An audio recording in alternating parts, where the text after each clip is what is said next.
présenté est un dispositif qui est exactement dans l'état d'esprit de ce qu'a souhaité le ministre, évidemment, des directives que nous avons données, et sous l'autorité de la préfète, évidemment. L'objectif pour nous, pour vous, c'est aussi de libérer du temps. Et pour pouvoir donner du temps aux gendarmes, il y a aussi toutes ces démarches de simplification qui se fait, simplification interne, simplification aussi de la procédure, puisqu'un chantier est engagé entre le ministère de l'Intérieur et celui de la Justice, pour que justement, en termes de procédure, on puisse gagner du temps.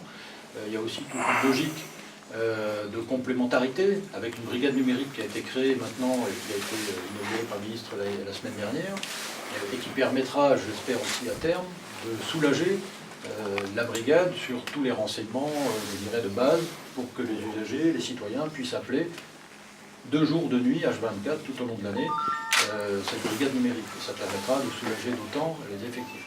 On est au début de l'histoire, on l'avait dit, c'est un état d'esprit.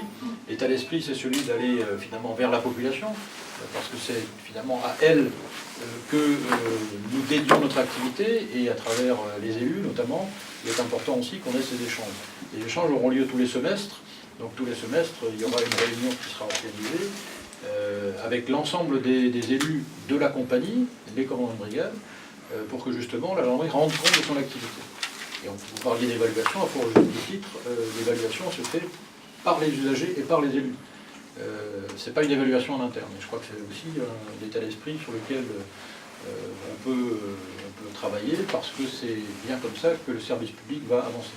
Le partenariat est essentiel avec la police municipale, avec l'ensemble des acteurs. En tout cas, moi je trouve que le dispositif qui a été présenté est un dispositif extrêmement positif et qui va vraiment dans le bon sens. Maintenant, c'est un art d'exécution.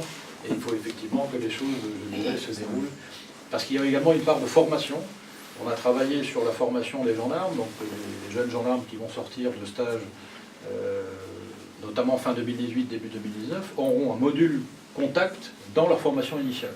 Formule contact donc, qui sera dispensé, ce cours, par des élus et par des citoyens, finalement, qui vont venir expliquer aux gendarmes ce qu'ils attendent du service public de sécurité. Je crois que c'est important aussi qu'on ait cette vision des choses dans la formation initiale des sous-officiers et également des officiers.